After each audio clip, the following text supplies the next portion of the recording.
मंडल 10 सूक्त 167 मंत्र पहला। प्रथम मंत्र का विषय है प्राण साधना का महत्व। ओम वातस्य नो महिमान रथस्य लन्नेति स्नयनस्य घोषः दिविस्प्रत्याग वरुणानि कृणवन्देति पृथिव्यारे नमस्य। रथस्य शरीर रथ की, वातस्य वायु की अर्थात प्राण की, नु अब महिमानम महिमा को देखो, रजन एति यह प्राण रोग का भंग करता हुआ गति करता है अर्थात प्राण रोग कृमियों के विनाश के द्वारा रोगों को समाप्त करता है। अस्य घोषण स्तयनयन इस प्राण का घोष बादल की गर्जना के समान होता है। प्राण शक्ति के होने पर स्वर में भी उच्चता होती है। यह प्राण अणुआणी कृणवन तेजस्विताओं को उत्पन्न करता हुआ दिविस्पृशक द्युलोक अर्थात मस्तिष्क को स्पृष्ट करने वाला होता है। अर्थात ये प्राण शरीर को तेजस्वी बनाते हैं और मस्तिष्क को ज्ञानदीप्त करते हैं। कुतु और निश्चय से यह प्राण पृथिव्या इस पृथ्वी रूप शरीर से रेणु अस्य धूल अर्थात मल को परे फेंकता है। मल शोधन का कार्य इस अपान का है। प्राण शक्ति का संचार करता है और अपान मलों को दूर करता है।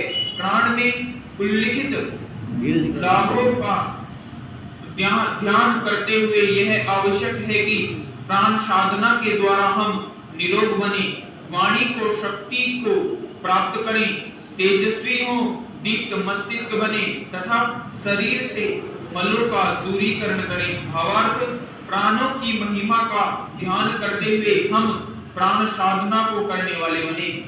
अन्य प्राणों के साथ मुख्य प्राण ओम संप्रेरते अनुवादस्य विश्वाम एनं गच्छन्ति शवनं न योषः तावे संयुक्त रथम देव ईयते अस्य विश्वस्य भुवनस्य राजा।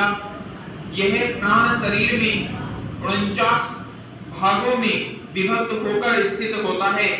ये 49 प्रकार के मर्द प्राण विष्ठा विविध स्थानों में स्थित हैं।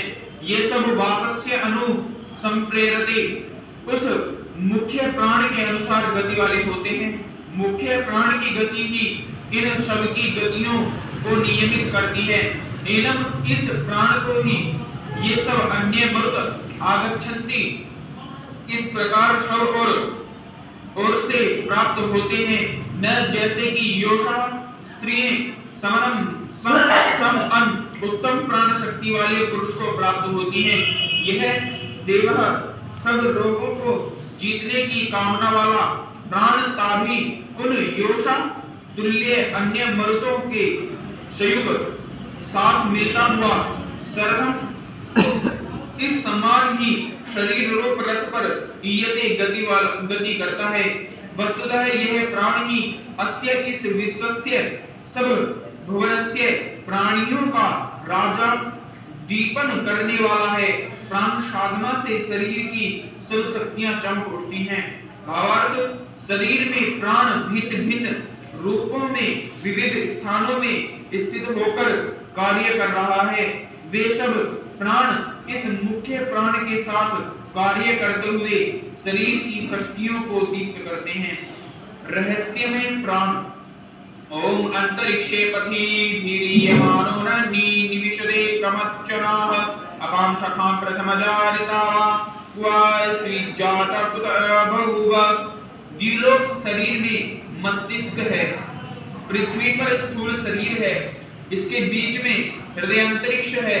इस अंतरिक्ष हृदय अंतरिक्ष में पतिभिव विविध नाड़ी रूप मार्गों से ईयमान गति करता हुआ यह प्राण कत्तमच्चन किसी भी दिन न निविशते गति से उपरांत नहीं होता।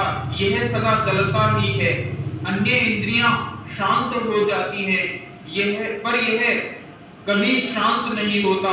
अपाम सखा अपाम अपाह रेतो भूत्वा यह रेत है, कण रूप जलों का मित्र है। रेत है कणों की ऊर्ध्व गति इस प्राण के ही कारण होती है। प्रथम जह यह सबसे प्रथम उत्पन्न होता है, सह प्राणम सृजत। इन प्रश्नोपनिषद के शब्दों में सबसे प्रथम कला प्राण ही है। ऋतावा यह ऋत अवन यानी रक्षण करने वाला है। सब ठीक चीजें प्राण के ही कारण होती हैं। प्राण शक्ति की कमी शरीर में सब विकृतियों का कारण बनती है। यह प्राण कर्षित जातः कहाँ प्रादुर्भूत हो गया है, कुतः आबहुव कहाँ से प्रकट हो गया है, इसे सामान्यतः कोई जानता नहीं। यह शरीर में है, बस इतना ही स्पष्ट है। इस प्राण की महिमा दुर्जेय ही है। भावार्थ प्राण सततः गति वाला है, रेत कणों की ऊर्ध्व गति का साधन है, शरीर में सब व्यवस्थाओं को ठीक रखता है। यह रहस्यमय है। आत्मा देवानां ओम आत्मा देवानां भूरिश्य गर्भों यथावशं चरति देव एषः घोषायश्च श्रीरे न रूपं तस्ति वाताय हविषा विधेम। यह प्राण देवानां आत्मा सब इंद्रियों का आत्मा है। सब इंद्रियों में इस प्राण की ही शक्ति कार्य कर रही है। भुवनश्य प्राणी मात्र का यह गर्भ है, सबके अंतर होने वाला है। इसके बिना किसी प्राणी के जीवन का संभव नहीं। एषः देवः यह प्रकाशमय प्राण यथावसं चलती बस के अनुसार चलता है। जितना जितना इसे काबू कर पाते हैं उतना उतना यह दीर्घकाल तक चलने वाला होता है। अस्य इस प्राण के घोषायित शब्द ही श्रीग्रे सुनाई पड़ते हैं। रूपम ने इस प्राण का रूप दिखाई नहीं पड़ता।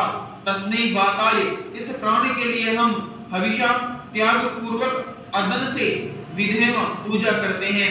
प्राण साधक के लिए मिताहार अत्यंत आवश्यक है। भावार्थ सब इंद्रियों को प्राण से ही शक्ति प्राप्त होती है। इस प्राण साधना के लिए मिताहार आवश्यक है। संपूर्ण सूक्त प्राण साधना के महत्व को सुनियोजित कर रहा है। इस प्राण साधक के लिए गो दूध के महत्व को अगले सूक्त में कहते हैं। इन गोवों को खुली वायु में चराने वाला वन विहारी सबर अगले सूक्त का ऋषि है। यह प्रतीक्षण कमर कसे तैयार होने से काक्षीवत है। इसकी प्रार्थना इस प्रकार है।